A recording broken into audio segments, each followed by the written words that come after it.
worried that you might be the cool kid, you wear the latest fashions on top of all the trends? Or have you ever worried you were too much in the mainstream, always so generic, more normal than your friends? Well, we've devised a test to put to rest your fears. There's no need to panic if you lend us your ears. Tonight you can sleep easy after all that you've heard, cause if you like the show, then you're probably a nerd. Oh, Canon, it's all.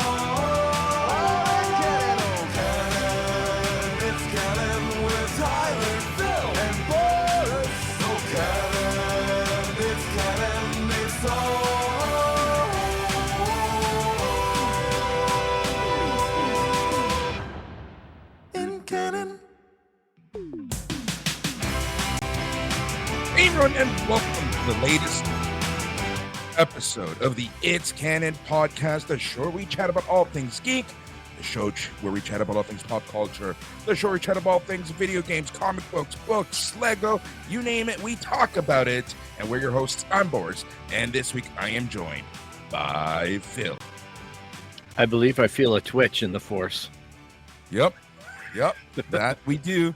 This is our first episode going live on Twitch, along with YouTube, Twitter, Facebook, etc., etc. If you can get on Twitter. Which is exactly one of the things we're going to be talking about. But yeah, man, Twitter is a shit show, and it has been for a little while, but we'll chat about that a little bit. Phil, happy Canada Day. Happy Canada Day to you. Canada Day. Happy July the 4th. Exactly. Happy Independence Day. How are you, Phil? I'm doing well. You know, it's been I apologize for the past couple of weeks because I've been kind of MIA with personal stuff, and yeah, just needed to take that little bit of a break, a step back, because had some friends pass away, like some friends' parents, but people who meant very much in my life, and you know, and just other events going on a lot with health and whatnot with these older people. And yeah, it's just been a crazy couple weeks. How have you been? I've been all right, man. I've been super busy between day job and everything else, but Yeah. I took the last week off. Tomorrow's my last day off, and man, it's been great. It's been so much fun. Just been going out a little more than usual, but that's nothing wrong with that in the grand scheme of stuff, right? But man, had a very fun weekend. Spent it with friends, and on Saturday, just friends, and it was a fun time. And then Sunday evening, later in the evening with friends, always a good time. And just trying to enjoy the summer this year. I feel like last year I kind of let the summer slip by, and for one reason or another, I just wasn't into it. Right? Yeah. I felt kind of all last summer, but I'm not going to let that happen this summer because time is precious and we don't have too much of it, man. But Yes. I will say that this episode, as I'm talking, it is so hard to keep my voice going. Like it's ready to give. It sounds a little bit pained, shall I say.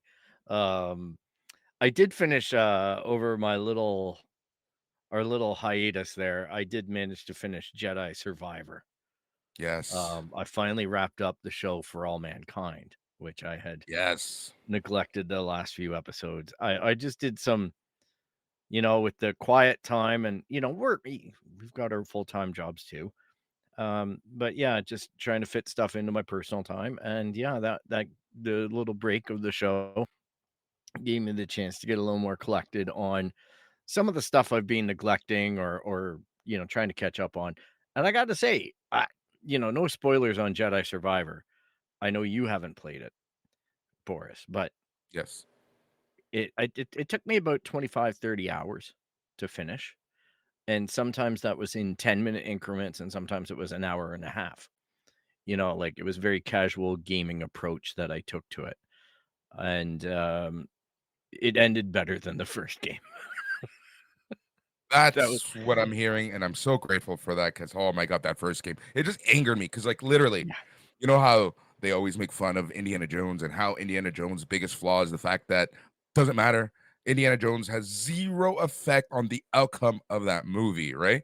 Yeah. That's kind of how I felt playing the first game, Fallen Yeah. Order, and it was kind of like, what the fuck? Why am I playing this? It Sorry for felt swearing, Twitch. it felt Um, a bit cheap, right? Because you go through this entire game for the children. You have to save them for the children. And then you get to the end and it's like, "Nah, I'm not gonna bother." yep, exactly, and that was It's the thing, just right? Like, you what? build it up to this, and you build it up, and you build it up, and then you just say, "Fuck it." It's like, "Oh my god." But yeah, Yeah. no, I'm This I'm one really this happy to one, hear it. they made choices I didn't like in some of the direction and the art of the final little film. Like, like when they do the cinematic. There was choices I wouldn't have made in that took me out of it a little bit, that was just like, I know what they were going for, just didn't work, but hey, they did something, right? It was a Yep, choice, it was a chance. I respect them for it. I think that it's been the most fun that I've had in a Star Wars game in quite a long time. Probably since Fallen Order, and before that, Squadrons, okay, EA is getting better at this single player thing, but now I'm left with, what the hell do I play next? Do I go out and do Diablo 4 or do I do Final Fantasy 16? And the thing that I'm sitting there looking at is saying to myself, Diablo 4, the big downfall with this is it's always online. Even if you don't yep, want to play into the whole subscription or games as a service plan beyond the main story, you're still dependent upon, like, Monday, Tuesday last week, they had DDoS attacks going like crazy on it, and nobody could play the game, which was yep. angering streamers and gamers and everybody, right? So I'm just kind of shying away from that now, where I'm like, I don't know, maybe I'll just wait for that to go on a deep discount. So obviously Black Friday or something. And in the meantime, just take the bite out of Final Fantasy 16, right? Enjoy the single player exclusives. But did you see some of the FTC leaks that came out this week from the redacted documents that people could see through? Yep, that was crazy, and that's actually one of the things I wanted to Whoa. talk about is a lot of the Microsoft versus FTC stuff. Yeah. Crazy stuff coming out of there.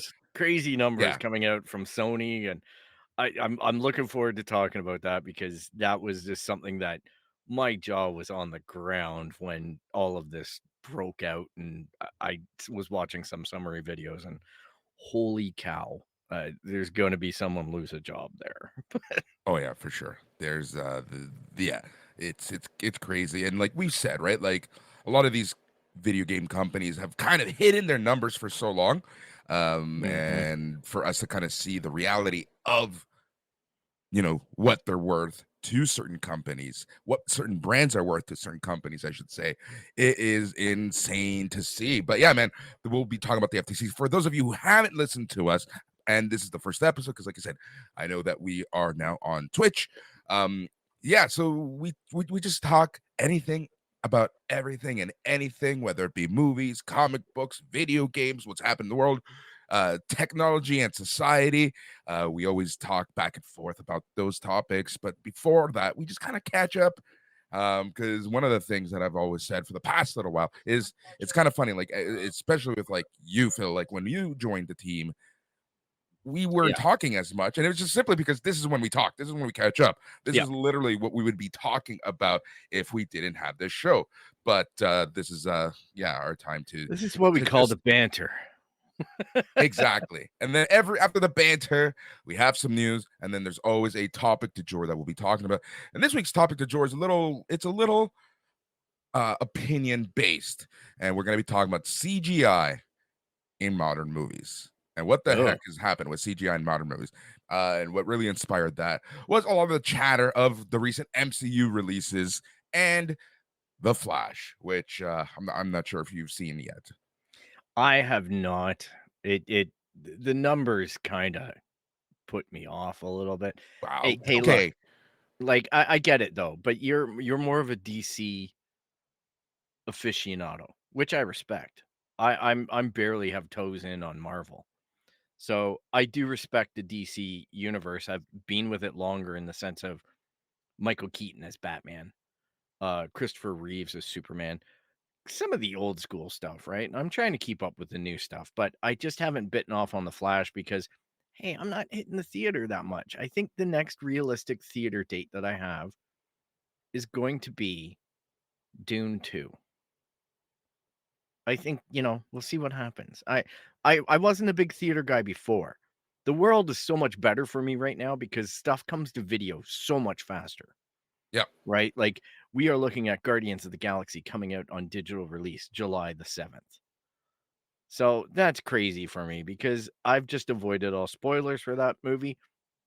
Can't wait to sit down with a bowl of popcorn on July 7th and watch it. Yep. So I don't mind buying the digital release. I'm very adamant about purchasing my movies because I do want to send the filmmakers the message that I will support them.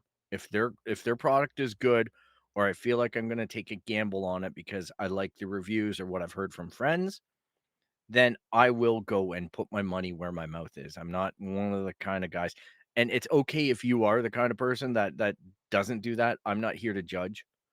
I'm just saying I've made that personal commitment for just so that I can say when I belly up to the table with an opinion that I put flesh into the game. You know what I mean? Like I got a pound of flesh into this too. So I just haven't really seen much about the Flash other than some people saying they don't like it, some people saying they loved it. I don't know what to think, but I know that it will be one of the top videos I watch when it comes out. Yep. Put it that No, I way. get that. I get that. Here's the issue that I've had with the Flash, and I've talked about this a few times in the past, even on other shows, including this past weekend. So, for those of you who are listening from the SNME Radio stream, I do apologize because I know that this is repeat, but Phil and we've talked about this a bit, but we've never gone into real detail about this. And just remember that as we chat, you can always add to the chat. Just add a comment, and we'll read it and have a chat about it. But okay, so here's the thing about the Flash that gets to me is DC, Warner Brothers Discovery, over the past 6 months essentially imploded this world.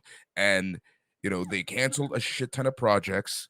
They then named James Gunn the head honcho for their new universe, and more projects were being canceled, more projects were being changed, and then you had kind of this weird, awkward period that we're in right now, where there are still movies being released, like The Flash, like Shazam, like Aquaman, and like Blue Beetle, and no one really knows what's going on, right? So this Flash movie was kind of like the Flashpoint paradox, and that's fantastic. And you could have used this to kind of re-trigger the world the way that the Flashpoint did in the comics to create the New 52.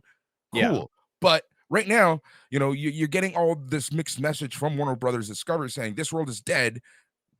So then, as a consumer viewer, why am I going to go out of my way to watch a movie that isn't even part of a universe that's being created anymore?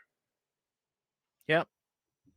I completely can sympathize with your point. I'm not gonna So argue it.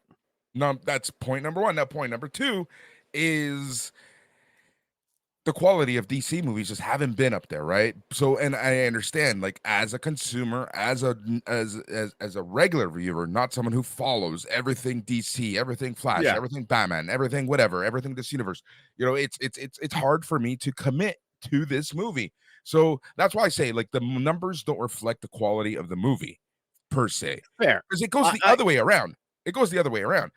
Like some of the MCU movies that have just bombed in terms yes. of being good, where they've sucked, have done great in the theaters. So Yes. like that's the thing, right? But it's interesting to kind of see like the yin to the yang of DCEU and the MCU. I feel like we're at a time now where the DCEU is gonna start getting better under James Gunn, hopefully, and we're gonna see I think we are seeing the decline of the MCU, right? Like, it's gonna go the inverse is gonna be true. I think there's gonna be backlash, and there is building backlash to Disney, and there's gonna be building support for the DCEU under a unified vision, right? But at the same rate, this movie always looked interesting to me because of the Michael Keaton aspect of it, because it wore It wore its heart on its sleeve. It's just unfortunate that the main star got in such a mess publicly. And, the same thing's happening over in the MCU with their guys too. So, man, Hollywood's complicated. It's complicated, and we don't even have writers writing. My goodness. Exactly. The strike is still going on. The WGA is still going on, and we're like at that very critical point in the summer where you got to get that work in for that fall premiere, right? So who knows what's going to be happening with the fall premiere? For example, The Boys has been kind of put on the shelf for now. It's not canceled. It's still moving forward, but they're not going to release the latest season, I'm guessing, until the writers are back in, and because they need the writers in shape or form, I think, at this point. So they're kind of pooched out. Well, yeah, you've got writers' rooms actively sitting on these shows. And part of this is what we identified in an earlier episode, a lot of concern around AI, probably a lot more concern around AI than what people originally thought. But there's also just the fact that streaming shows have kind of ruined a lot of their creative process, because it used to be you'd have the writers on set or doing whatever, creating a writing room for a season of 20-25 episodes for a run. And now it's 10 episodes, and it's condensed, and it's pressurized, and then you've got to find another series to bounce into and things like that. So it's becoming more like gig work for them, which they're looking to stop, and I don't blame them in this job action at all. Yep. But Yep. We went into it's going to affect extreme. stuff. Yeah, we went into extreme detail a few months ago. You can find that episode in our back catalog over at itscanonpodcast.com. And man, like that's the thing, right? Like I support this 100%. I don't think people really realize just how sneaky the studios have become. What studios are sneaky? No way. Right. And then you have like other things like where the creator of Squid Games hasn't been paid extra cent because he sold the rights, he sold the production, he sold whatever, right? And Ooh, Netflix has banked how much? yeah. That's not cool. But a contract is a contract. Normally, That's we'd have Tyler here to tell us legally. Ha ha! For your right. Yeah, but that's the thing, right? Like, and then, but then we have the flip side where we have, and again, we've talked about this, and you can find it at itscanonpodcast.com, and it's kind of like you have HBO, Discovery, who renamed their streaming service from HBO Max to Max again to get around paying royalties. Yep. And I just can't believe. Again, we'll go over it, but we remarked upon this before. Just about the bad behavior of these streaming services right now.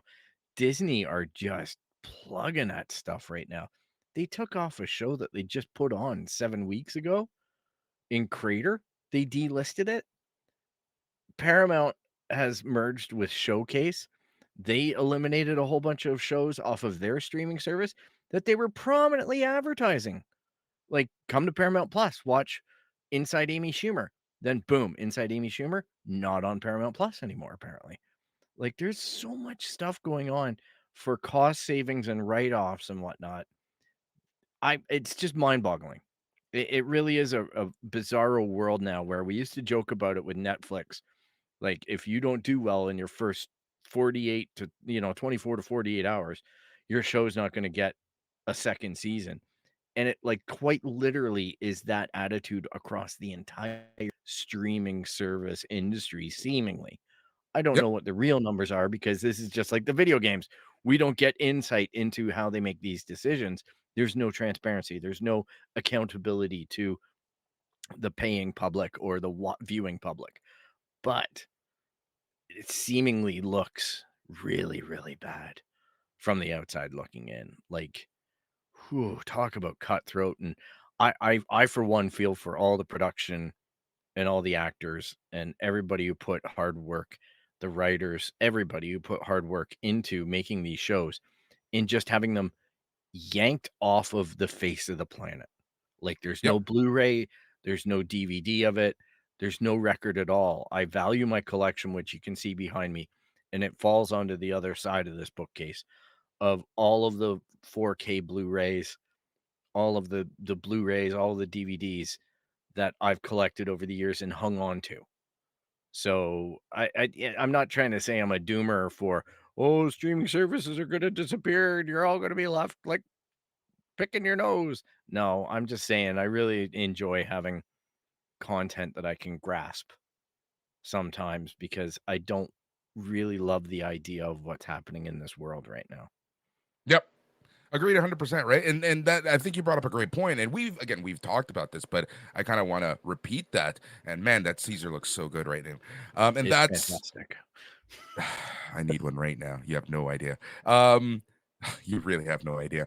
It's where, a lot of the shows that are coming out just don't have a physical release date, right? So I'm happy that a show like Last of Us, like Mandalorian, actually are getting physical releases, because there are so many shows that will never get a physical release. So the Is only Mando way that getting you one? can watch it, yeah, I'm pretty sure it is. I'm pretty sure I it know is. Last I'm of Us pretty sure I've is because seen I've it. pre-ordered it off of Amazon, Yeah. the Blu-ray. Anyways, but Yeah. okay, let's assume Mandalorian isn't. Let's just say they're not, right? And let's say Yeah. for some reason Disney and Kathleen Kennedy have a meltdown and they just yank it. Then what? We'll never be able Oh, to I watch know. it again, right? Like, and this is the thing. Like, we always talked about like DRM and the digital rights management, but this is the extreme case of it, where you literally don't own shit. You're literally just at the, at their whims. Yep. It's crazy, man. It It, is crazy. it's really getting weird too in the video game preservation world. So you look at all the guys who collect all the old cartridges and old games on disc and whatnot. And now games are shipping that literally have garbage on them, like nothing, like blank discs that are pressed to look like the game. And all it is a simple command to go and download the game off of the store. And that really starts to scare me because a lot of these games as well, the developers can change the entire nature of the game if they wanted to. They could quite literally make Diablo 4. I'm not saying they're going to or anything. I'm just using this as an example. Yeah. But they could make it you log in and there's a big log of shit and you poke your sword into it and that's the game. They could do that to everybody if they wanted, if they just didn't care, right? They could screw over the community. Or what happens when we're playing Diablo 6 and they unplug all the servers for Diablo 4? You can never play that game again. Your money quite literally went into their pockets. They took it and then they shut it down, right? Yep. So, like, it's just a weird thing because at least with Forza Horizon, which I play that a lot, but I'm on Forza Horizon 5. Forza Horizon 1 and 2, they are taking down in August the online servers for the game. So they're shutting down those games. But if you have the discs or you've bought the game, you can still play the single player content. Yeah. You can still access the world. But with all of these games being the digital nature that they are and dependencies on checking into the live services that support them, their entire nature can change and they can just abandon the game. And that game's gone forever. There's nothing to salvage. That's exactly it. Right. I look at a game like Gotham Knights, right? Like, Yep. at any point they could just yank it, and that is it essentially for that game. Yep. Well, I will give credit where credit's due. When Stadia shut down their service, they at least refunded everybody all of their purchases back. Yeah. Right? Like they said, "Hey, look, we're taking this game from you. We feel bad. Here's your money. Like we're going to keep your subscription fees. We're going to keep a certain, but if you want to return this, by all means, we're putting it all back in your bank account." It's kind of a nice Yeah. touch. I don't It know how is, like, many honestly, I don't like, know how especially if, Sony or anybody is gonna go forward if their developers or their exclusives start shutting down. yeah, and that's the one thing, right, about like PS Now or whatever it's called, PlayStation Plus, I guess now, and Game Pass, right? Like the same could be happening. A game might never get a physical release. And then what if that game just gets yanked from those services? Then Yep, what? exactly. There's a few that actually disappeared with Stadia, and they're starting to come back. I think one comes out this week, Guilt, something Hmm. like that. But there's a few that are starting to eke back out there. But it should be an interesting, you know, it's hard for people who want to preserve the past. That's for sure, or collect it. That's what the people I feel worst for is just this idea that all games are diskless Yeah. is just a crazy proposition to me. But Yeah. hey, that's life. Life in the It's big cheaper city. for them. It's cheaper Way for them. cheaper. It's easier for them. But, there's still issues of internet that, like, we don't consider because we're fine, right? With our fiber and blah, blah, blah, blah, blah. But, like, Yep. people just north of you, right?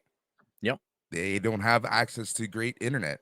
And then what? And that's something that a lot of these companies are starting to not consider as much because they don't care at the end of the day. No, they go for the money. Canada is a great example of a geography and a population where, like, what you have 60% of the country's population in a corridor.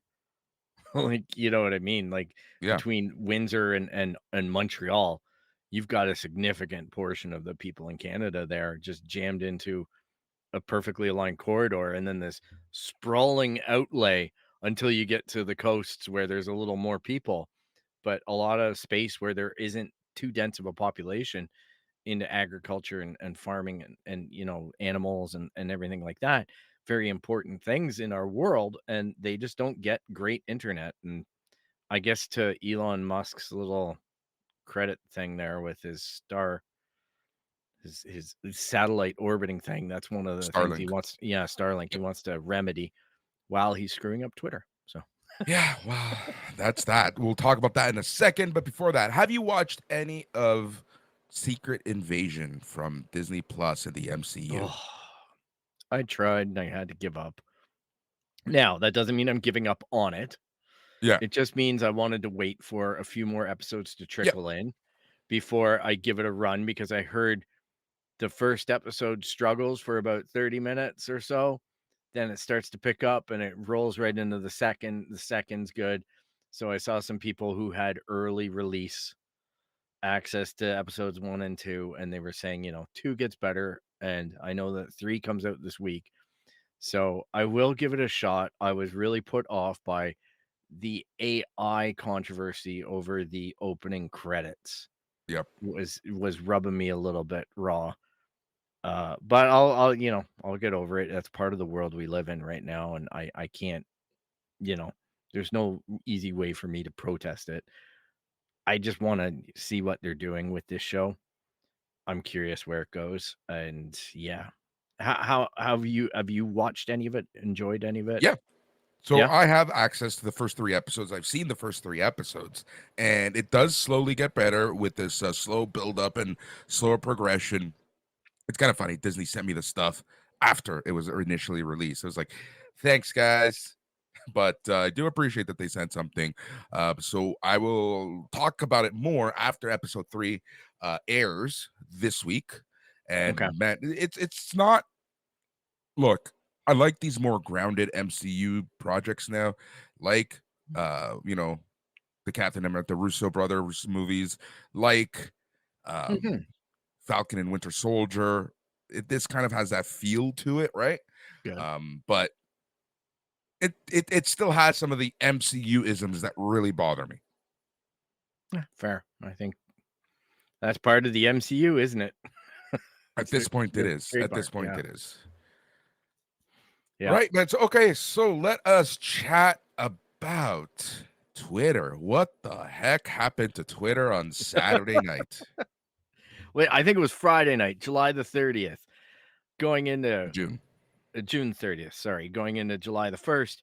Apparently, the contract with Google for their live data connectivity expired. Not that Elon was allegedly, I'm hearing that they weren't even paying their bill to Google. So I don't know how much of this is hearsay or not, but I saw it on the news, which was funny to watch. And they were making allegations about or suggestions that bills were not being paid, and Google had notified them that as of July 1st, they're yanking hosting services. And Elon, I guess, in a panic, is migrating, or the company's migrating to some other data host. But in the meantime, they're cutting down what people can do with their accounts. Obviously, people with verified accounts who pay for it can see more tweets than people who are free, like myself, who can only see 600 posts. And if you don't have a login at all, you can't see anything. I Yep. think that sums it up. Yep, I think that sums it up really well. So here is the actual tweet that Elon Musk sent out, and it's to address extreme levels of data scraping and system manipulation. We've applied the following temporary limits. Verified accounts are limited to reading 6,000 posts per day, unverified accounts to 600 posts per day, new unverified accounts to 300 a day. Yeah.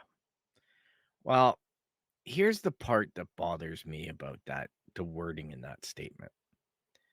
It, maybe it's true, maybe it's not. I have no way to validate that. But it sounds to me like he's using security and this anti-scraping thing as an excuse to buy time until he can fix this outage issue. Because the one thing that I can tell you as a matter of fact is that almost every day that bother to look at Twitter, and it's getting less and less, believe me. Mm-hmm. Almost every day that I log in and look at Twitter, some random person with a number behind a few letters has followed me, and it's clearly a bot account. Yep. And this has increased tenfold since Elon Musk has taken over. Yep. And I thought that that was what the whole purchase was about, was getting these bots off of the service. And he was trying to argue that the price of Twitter was way too high because it was all bots. I've never experienced this level of botism in my life as what Twitter's done the past year or whatever time that Elon's been taken over. It's been horrible. It's Yeah. like an absolute wasteland of garbage. Like, there are full nude threads going on.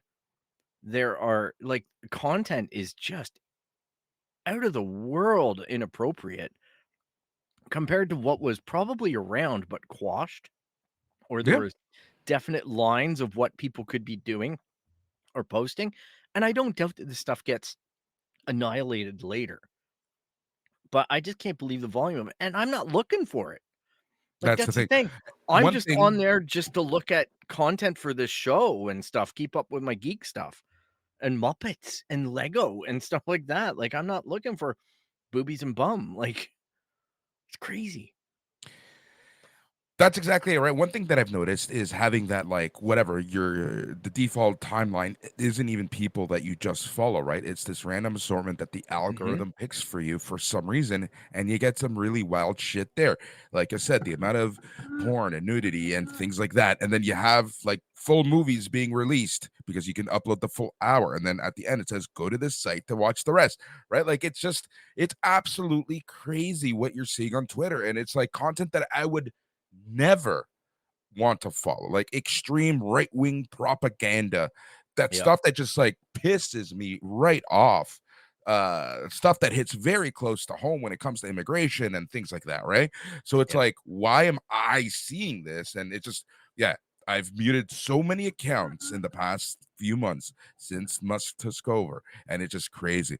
And then to top it all off, right, like after all the outages were being reported, after people were complaining, I love the little statement that Musk sent out. The reason I set a view limit is because we are all Twitter addicts and need to go outside. I'm doing a good deed for the world here. Also, that's another view you just used. Like, fuck you. Honestly, Boris, I'll continue to push our social on that, but I think at this point, and I know we're on air and I'm saying this to you, which is kind of funny because normally it'd be an off air, but hey, we're transparent. I think we should concentrate on our other social Yep. media avenues more now because I'm starting to get to the point where I just want nothing to do with Twitter. Same. And, you know, it used to be a fun thing to at least scroll through while you're going to the washroom. And here in Canada, we're about to pass a law that basically says you can't even put news on these types of services and on, you know, without them getting their fair pay and whatnot. So even my Google News feed is probably threatened to be shut down. Yep. So my phone's about to get a lot dumber in terms Yeah. of what I want to look at because I'm not going to go to social media for news. So I'm probably just going to be choosing a pay service, paying them money, and getting my news on that for when I go to the washroom. That's exactly it, right? And we're going to be talking about that not this week, but probably next week because I want Tyler around for that conversation. Yes. That's a Tyler conversation for sure. Um, keeping with the whole Twitter stuff, this is their third major outage since 2023. In March, a glitch had timelines of millions just wiped out with no access to recent tweets. In February, users found themselves unable to post on the site for about 90 minutes after receiving the following message, which was you're over the daily limit for sending tweets. This is Uh, 3.5 a year, dude. 3 major outages in half a year. it's crazy. I've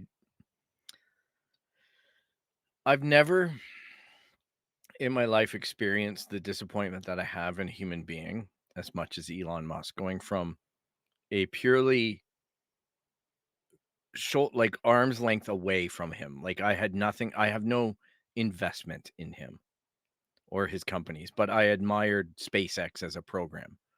I admired Tesla cars for being what they are, like an electric car that works, right? There's a lot of stuff that I sat there and went, well, there must be a really interesting guy that's at the center of this, seeing some of his other investments.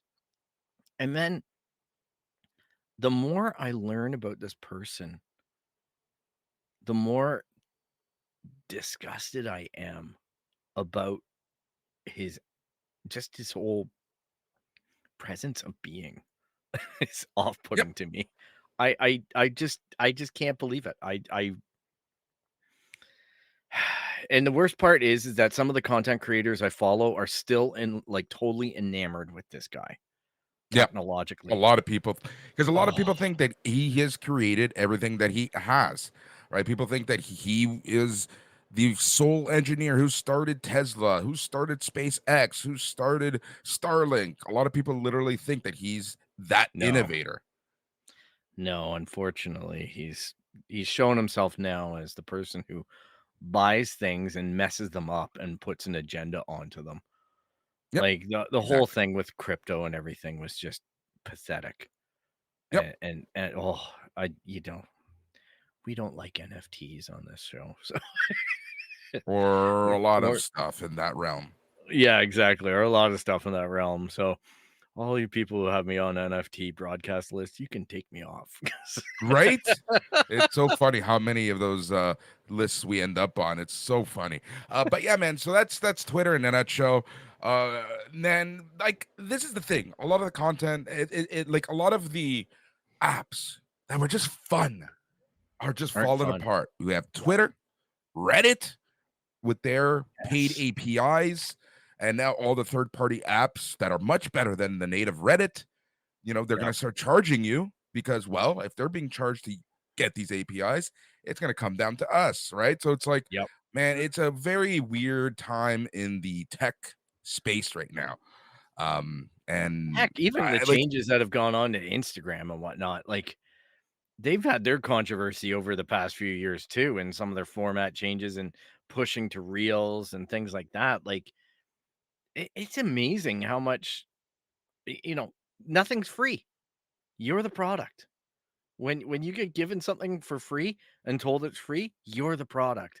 And they're gonna exactly. keep on manipulating you Yeah. because they have no commitment to providing anything other than, well, you got it for free. And that's kind of legit, unfortunately. Like we can do what we want because we own it. Yeah. I That's can't. exactly it, right? And now that you have these forever of like evolution of apps like the way that Facebook and their mentality, right? It's just like that. That's 100% why. It's because we are the Yep. product. Yep. Welcome to the new world, guys. I can see the backlash. In 3 years, we're gonna be like, screw social media, burn it down. I'm see I'm seeing it more and more people just get off of it, get off of social media for one reason or another, right? Yeah. Well, I've had to make choices in the past too. It's just too much. It's overwhelming. It's an endless thing of drawing your attention and distracting you. It's like my day is so much more clear now. When I wake up, I just do my job. You know, like I say, it was something like when you go to the washroom, you just distract yourself by reading Twitter. Well, it's almost just as fun to watch reels or whatever, and then just go, okay, great, back to work now. Distraction That's over.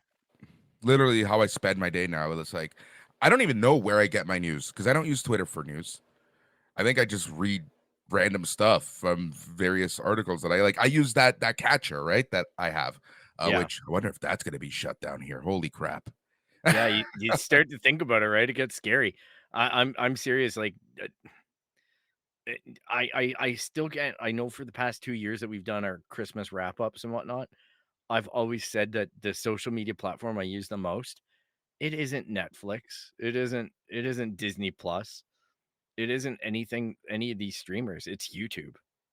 Yeah, Like that is. I find out more stuff off of that because most news outlets actually publish to YouTube some of their stories. So you can at least get real news if you don't have a television, like, feed, a live TV feed. So I do at that. So I do catch the news because yeah, my father was always buzzing around. And when you're an 84-year-old man, you know what your best friend is? The news. yeah. Fuck, 84. My dad's 85. 67, and he's like glued to news like 24/7. And but he's also one of these people who now have in the past few years discovered social media. So you can only imagine how that goes. Oh, I've seen it. I've seen the old man goes on Facebook. It's Yep. fun. Isn't it? It's the reason why all the kids got off. It's just, we're done. Nope. My dad can see what I did last weekend, and no, thank you. Pretty much. That's honestly pretty much it, man.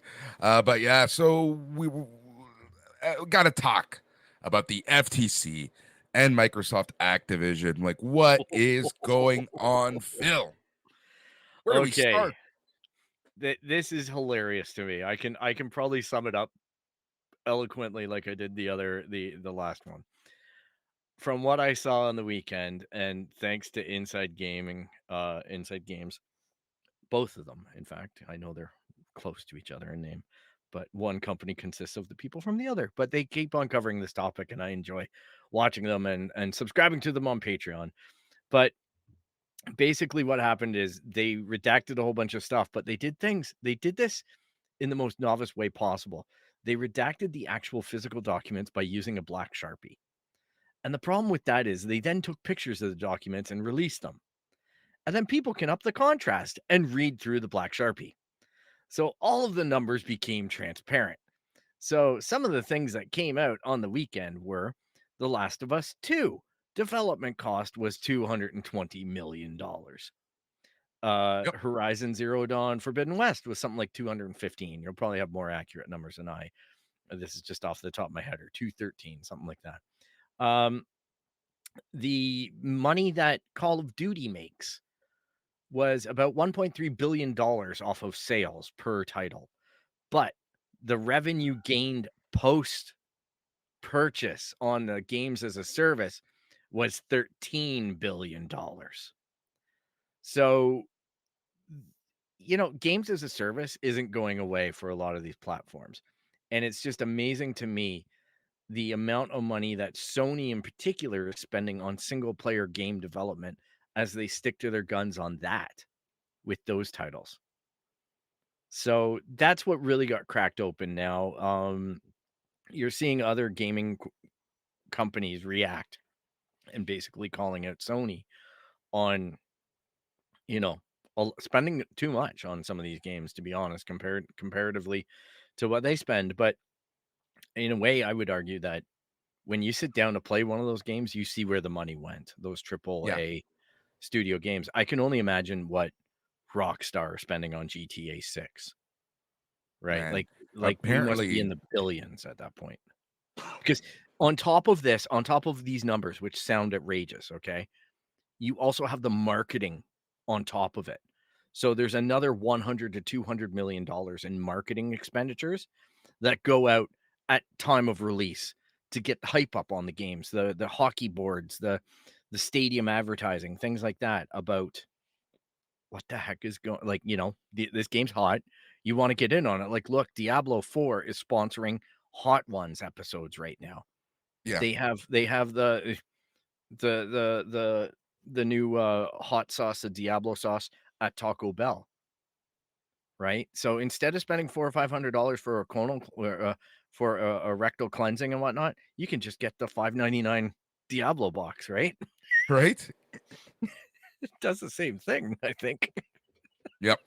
And then seeing what a Call of Duty is worth to a Sony is a huge part of this that we have to consider, and the FTC has to consider as they make their decision here stateside on what to do with this merger, right?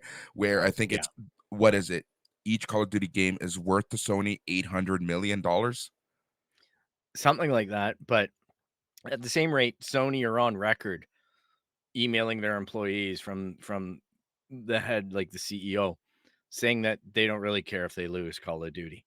They really Yeah, don't, because they know that that money is like the real issue right now is how many systems has Sony sold compared to how many systems Xbox has sold. Xbox has seemingly given up on this series. Apparently, they have less than 20 million Xbox Series X's sold, which is kind of a crazy number. Like, that's kind of low comparative to PlayStation 5's sales. But it's interesting. I think the strategy of going with the X and the S is really biting them in the ass right now, development wise and sales wise, because it's fragmenting the market. It really causes a schism, right? And that's why Microsoft are panicking right now to get in on their streaming service and get that up and going, because it did come out that a lot of their backlogged or their Xbox Series X production was hijacked because they were upgrading all of the blades in back with Xbox Series X processors for the streaming service. And that took way too much of their distributable stock yeah, and being able to fulfill orders. It wasn't as much the scalpers. It was more so Microsoft building a backbone, because every time you stream a game off of that, it should be using an Xbox Series X now. So it's kind of their way of getting around it when the inevitable time comes when developers say, we just can't make this game for the Xbox Series X. Okay, no problem. We're just going to tell our Xbox Series S people to download this app and go do this, and they're going to be streaming the game, provided their internet will work. yeah, that's exactly it. It's crazy. And like the other thing that like I was thinking about when you were talking about this is, having so many versions of a system, right? And I have never seen, and I know that there are technical reasons, I know that there are production reasons, and I know that there are just overall, trying to get all the new gen systems out in the hands of users. But the slowness of everything and the delays of semiconductors and production and this and that has caused this really weird thing where, you know, we're still making games and supporting games for the previous generation. So, Well, quite for literally, that ended last weekend for Microsoft. They yeah, finally but said that's that they are not supporting the Xbox Series One anymore, or allowing development for it. Like, yep. unless the developers really want to, I guess. There's always going to be that. But finally, we departed, but that's a long hangover. But that's the whole thing, right? Like, for how long have games had issues on one specific generation? Because like you're splitting the team and they're testing how many different versions of the same game, right? Yep. Across multiple platforms. So this was a huge issue for Cyberpunk, right? Like this was a Cyberpunk got, huge one. yeah, they got a massive issue with that. and I predict that it's going to become a massive issue for Xbox. The smartest strategy that Sony could do was stick with the PlayStation 5 as a uniform entry point. It's just disc or discless, right? Yeah. Like that was your choice, that was your flavor choice. So to me, for developer reasons, obviously now I think that the narrative before was that the Xbox Series X had the higher or the better processor. But I think now the race is showing that stuff just looks better because it's not all about processing. It's about the speed of that SSD. It's about how Mm-hmm. fast data can move across that bus. And that's why they're saying like Final Fantasy 16 can't exist on an Xbox in the way that they've programmed it for PlayStation. It's why they're hesitant to it's going to go to PC, but I think it's going to be one of these games that when it goes to PC actually says you need an NVMe SSD. And as well, like there's something crazy going on in the cyberpunk world where I don't know many games that have done this as a standalone single player game. Games as a service, yes, I can see how this may happen. But the baseline for the expansion of Cyberpunk is a way higher buy-in than the baseline than it was for 2077. So if you want to play it on PC, you have to drastically improve your computer because this ain't going to run on the base stats that 2077 did. Yeah. And that's And a that's new one. Like, And this is again goes back to the whole argument that I know you and I are both more console gamers, right? This is why I never ever got into PC gaming. It is impossible for your PC to have the lifeline that a console has. Look, we had PlayStation 4 from 2013 till 2020, yep. I right? I We're not going to get the next PlayStation console until what, 2028? 2026 or 2027, 2028. Yeah. Yeah, right? Whereas my computer, I have to update it once every maybe. And like I'm being very generous when I say once every 18 months. It's more like once every 9 to 13 months. I'm still running off of a computer about 4 years ago. Like, Yeah, but do you play on it? no, I don't, and that's the That's thing. my point, Like, right? gaming on it like, gaming I gave up on years ago because yeah, you're right. I was upgrading at least once every 9 months. I was pouring significant money or frustration into getting a component upgraded so that I could buy another component. Like, "Oh, I need to get faster RAM," or "I need more RAM and I need more RAM slots." "Oh, but this CPU, I need to go to migrate to this CPU."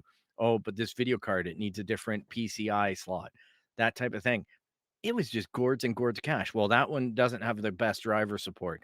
NVIDIA is definitely the way to go. Well, I want NVIDIA, so let's get this. Like, it was a constant money pit.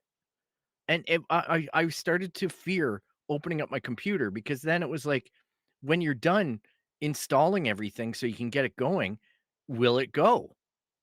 Right? And oh, is Windows going to work? Is there going to be a problem with the hard drive recognizing this bus? Is there going to be an issue with this? Is there That's why I started going to Mac back in the day because again, it was a locked platform. And as annoying as it was, I just wanted my computer to be an appliance. I wanted to come and use my computer and have it work. And I've gone back to Windows to a Windows laptop, but the laptop is prohibitive to gadgetry and the Yeah, same as the consoles. And it's just a personality disorder that I know that I want to get in there and start ripping at it. And if you make me a serviceable box with a nice bright LED light in it, I'm going to start to play. right? It's just crazy stuff, crazy stuff, crazy stuff. You know, it's actually funny. On Twitter right now, I just got a mention to our account. Let me make sure that this is the It's Canon Podcast account. No, yeah. So people are having issue accessing our live stream on Twitter. Yeah. I'm sorry, See? people. Like another reason. I'm sorry. I apologize. Find us on Facebook. Find us on YouTube. Find us on Twitch. Twitch. All of it at It's Canon Podcast. So yeah, you see it. This is just kicking the balls again. All right, so let's talk about our topic du jour, and that is CGI in today's movies, because this has been a very hot topic. As you know, you would think that as the years go by, CGI in movies get better. But we're seeing this really Yeah. weird phenomena where it's not necessarily getting better and it's actually might be taking a few steps back, right? So I want to talk about this first article, and this actually came to me via TikTok. But then I was able to kind of condense it and we'll break it down a little bit. So let's talk about why CGI might suck in certain movies. So, the Flash visual effects artist, Zach Mulligan, he kind of talked about why the DC universe and other universes' blockbusters don't look as good. So, he said, specifically talking about the movie that he worked on, The Flash, right? He blames the Hollywood's bidding process. So, this is what he says: studios will approach VFX companies and say, hey, I have 2,000 shots and I need for this one sequence. And the VFX studios will place a bid based on that quantity of shots. But there's the catch: the amount of work per shot varies dramatically. So one shot could have a wire removal, another shot could have a wire removal, smoke simulation, fire simulation, face replacement, and green screen. Despite the differences in workloads between those two shots, they're just considered one shot each. Ugh. Well, Yeah. that's a He then yeah, says that's a flaw. that the insane deadlines that the VFX artists are given, uh, working overtime, working weekends, it does essentially affect the quality of the CGI in movies like The Flash, right? So that sums it up in a nutshell, right? Like, Yeah. it's the, and then they obviously take the cheapest whatever offer that they get, Well, they take and the cheapest then tender, right? So what'll happen is companies that are in this industry will see the tenders come down and they'll go, okay, you know what? They may need 2,000 shots for the Flash, but it's a marquee name. We're going to try to lowball. We're going to try and get as low as we can on getting in on that because it's a feather in our cap to say that we worked on the Flash, even though there's going to be a lot of crunch and it's probably going to cost us money, but our reputation will be made if we get recognized for it. But then they get in too deep, right? Because now they're hemorrhaging cash because the ask is so high and the timelines are so cut short that they're going to hemorrhage cash. And like, you're lucky if you don't bankrupt companies at that point. It's just like the same as municipal upgrades and whatnot. The town that I live in goes along and says, hey, we'll take the lowest tender on redoing this street. So you got to pull up all of the asphalt, resurface it, install gutters, repave it, rebuild it, look like a nice street again. And literally, they started this work years and years ago on our street and it stalled. And we called the town and we're like, what the hell? We don't see anybody working on anything for the past 3 weeks. Oh, the company that bid on it went bankrupt and we're trying to get another contractor in to finish the job now. What?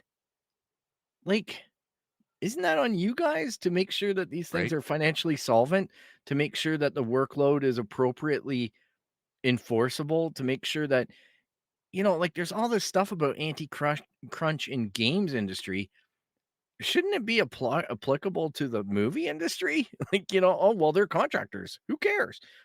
You can do the work or you can't, one or the other.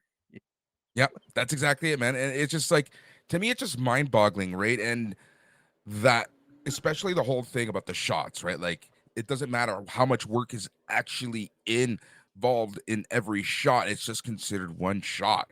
So then you have this poor VFX artist who essentially has to just like do everything for this one shot. And I can only imagine, like, because the way that deadlines work, I bet you they don't even consider the amount of work in each shot. They're like, okay, you have 5 shots to do, one shot a day, 5 days, have fun. Those are just unrealistic. I'm just saying this to make the point, right? Yeah. So it's crazy. Like, no shit, you're gonna have shitty CGI at that point. And here's something else that I was kind of thinking about. Clearly, the studios don't give a shit if it Yeah. looks bad. It's like you're getting the point across, right? Well, you're going to have an argument between the contractor and the studio. The contractor is going to win because the studio doesn't have the know-how to fix it. Like, what happens if Boris, for example, I'm the smoke guy. I know how to do smoke VFX. I can get Mhm, out of these tools so like goddamn real smoke. It's unbelievable, dude. And you're the wire guy. All right. mhm. So you do all the face and wire work. Now, when I get my 5 shots and you get your 5 shots, I might not get any smoke shots and get all face and wire. You might get all smoke and we're not allowed to talk. You know what I mean? Like, no, that's your assignments. Go do them. You might not even be matching proper, or if they're mixed bags enough, you might not be getting the best quality people. Quality work takes time. It takes a team. It takes information sharing. And yeah, I think that at this point, I think it's made worse by the pandemic because the immediacy that everybody has on movies and getting them out and getting them into the world and getting them consumed and getting the money as quickly as possible, striking as hard as they can to get this stuff. I just think that it's coming at this cost of quality. Now, that being said, I don't typically look at most of these things and go, the quality is bad. I usually see choices that are made and I go, that could have been done better. Like in Mandalorian, there was a lot of practical shots I noticed Yep, in season 3 versus the CGI or the volume sets because of the backlash to the volume. But, even that is distorting things because you're talking about live CGI programming on screens that are being filmed, which is changing the world because of the immediacy of Unreal Engine's renders, right? You're talking about people rendering places a day before they're needed and they're movie accurate. So these tools, depending on what these studios are using, might be varied timelines and skill sets needed for them. Not all tools are created equal. Not all programmers or devs work in the same creative areas. They yep. all have strengths and weaknesses. I would think like that just stands to reason. It's art, right? Yeah, It's digital art, but it's art, and we all have our strengths and weaknesses. that's exactly it, right? Like, and the other thing that we have to consider is the whole, like, the consumer is I don't know how to say this without sounding like an asshole. The consumer is partially to blame for this Yeah, phenomenon happening as well, right? we Like you were want our just stuff saying. right now. We want our stuff yesterday, right? There's if we don't get 3 MCU movies and 4 MCU TV shows on Disney Plus, we're gonna go ape shit. We're gonna say the MCU's failing. They suck. Why can't they keep up with the schedule? Just look at our behavior as consumers with Amazon. It used to be you'd get Amazon Prime and you'd get 2-day shipping. Now it's 1-day shipping, like quite Sometimes same. literally, sometimes same day, exactly. And that's incredible to me because I talked to my Amazon delivery man on the weekend and he's just like, I have to pull up to this side of your house, even though it makes more sense to pull up there because it's less walking.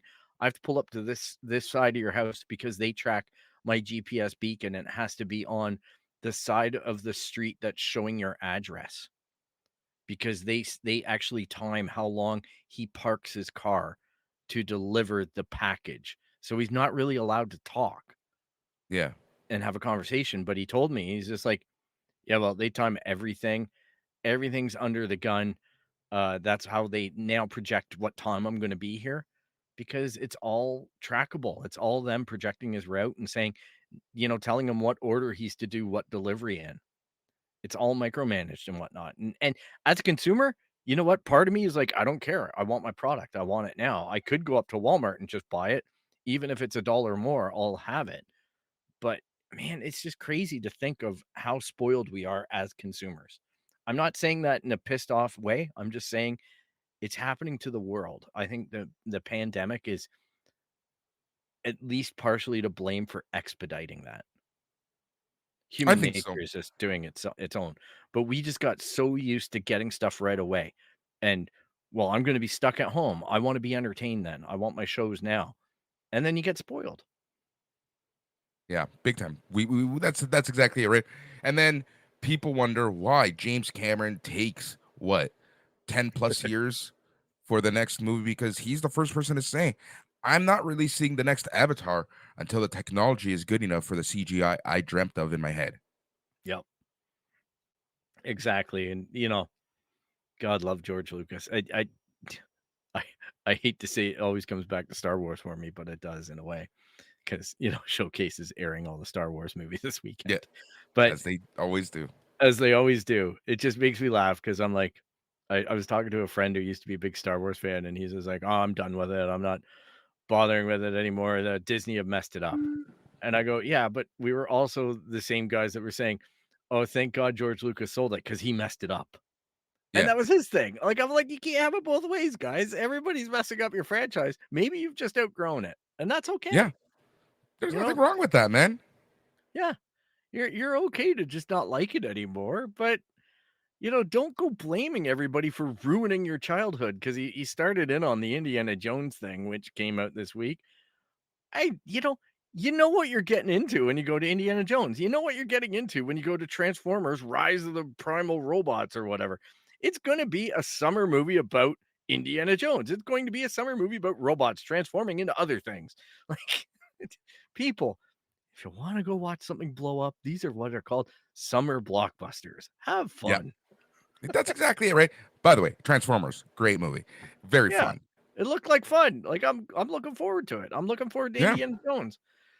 As much as the Crystal Skull was a bit of a stinker, it was still Indiana Jones. Like, that's exactly it. I'm more still a curious to story. see how they end Indiana Jones, right? Like that's where my curiosity hits, and I'm not gonna watch it till my brother and his family are back from LA. They're in a little vacation there right now, so when they're Oh, back, okay. that's when I'll watch it.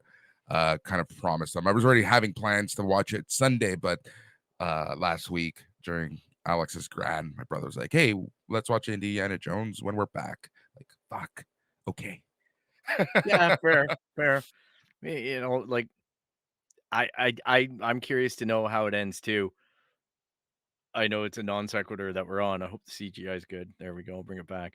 But I heard the CGI is great for the de-aging. Um, but the thing is like you can tell from the music, it makes me upset.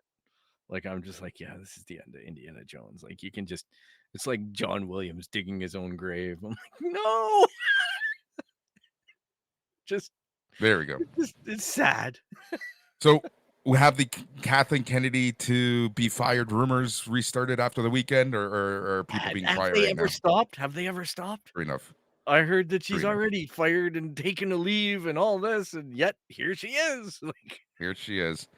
she's It's gonna like outlive us all. She's just gonna be in a charge of everything cockroach, and I forever. don't mean that in a Yep, bad way, but it's like a cockroach outliving nuclear fallout. Kathleen Kennedy will exactly. always be around Disney in some Yep, shape. Oppenheimer, do way, or your form. thing. Kathleen's gonna be fine. Now that's a movie I can't wait for. Me too. I'm looking forward to that. That might be one that gets me in the theater too. I don't know. I The don't the, know. the Avengers Justice League of Scientists movie. Like, come on. You know it's gonna It be just, fun. oh, I don't know that a movie about nuclear development is going to be fun, but it's going to be interesting. That's the tag that I'll put on it. It's going to be a fascinating watch and a good little fiction dive into history, I guess, like a fictional ish dive into it. But Yeah. it's all good. It's entertainment. Like, Yep. who would have thought that here we are watching movies about, you know, flaming nacho cheese and the Cheetos. That's a Like, great movie, FYI. I know, Flaming but I'm Hot, just like the such a things good that movie. I watched Blackberry.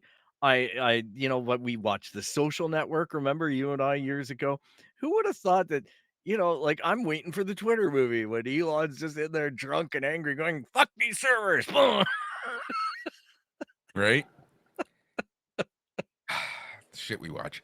Anyways, Phil, I think that wraps things up in a neat little package. Long story short, CGI for these big ass blockbusters may not improve. They might stay in this weird up and down zone, but you have people like a James Cameron who are going to wait for that technology to get better. So Yes. we'll see what happens. I don't see it changing for DCEU and the MCU, to be 100% honest. No, I think as long as we're getting this pulp thing going, it's going to keep on going. But if you want to let us know what you think of all this, what CGI is doing, how crappy Twitter is being towards you, you can email us at show@itscanonpodcast.com. You can subscribe via Apple Podcast, Spotify, Stitcher, Podbean, patreon.com/SNME Radio. You can even find us on there with our great wrestling buddies. And yeah, anywhere where you find podcasts, you can find us. You know, if you like what you hear so far, leave a rate and review, and also leave a like if you're tuning into the YouTube. And as well, we're on Twitch at It's Canon Podcast. So, you know, track us down on Instagram, Twitter, Facebook, Twitter when it's working, at itscanonpodcast.com. Thanks for taking the time to listen to us. Thank you so much for that, Phil. And thank you so much for each and every single person who has listened to this episode and any episode that you have listened to before. And if this is the first time that you listen to us, we thank you so much for giving us that slice of time of your life, because we know how important time is, and we do nothing, and we just can't thank you enough for listening to us ramble about stuff that at the end of the day really doesn't matter, but stuff that we are passionate about and love, because you've been listening to the It's Canon Podcast, the show where we chat about anything and everything, including comic books, video games, books, Legos, movies, and how much Elon Musk sucks, etc., etc., etc. Thank you so much. Peace, Phil. I'm Boris. Till next time, take care.